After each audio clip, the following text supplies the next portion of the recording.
ഞാൻ പറയാം. കർണാടകയിൽ രാഹുൽ ഗാന്ധി അവരവരുടെ വലിപ്പത്തെ കുറിച്ച് പറയുന്നുണ്ടല്ലോ. ഈ രാജ്യമാകെ പടർന്നു കിടന്ന ഒരു പ്രസ്ഥാനമാണ് കോൺഗ്രസ്. മനസ്സിലായില്ലേ?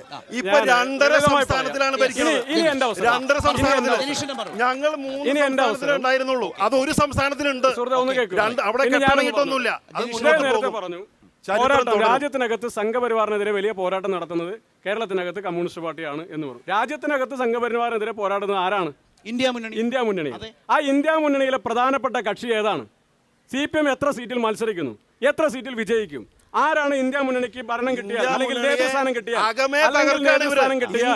ആരാണ് നേതൃത്വം കൊടുക്കുന്നതിനെതിരെ പരാതി കൊടുത്ത് ജയിലിൽ അടപ്പിച്ചത്?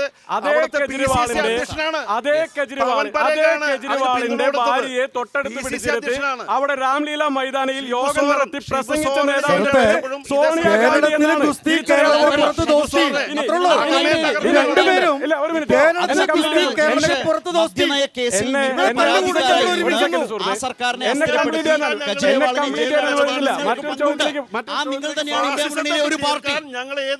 ഇവര് നേരത്തെ പറഞ്ഞു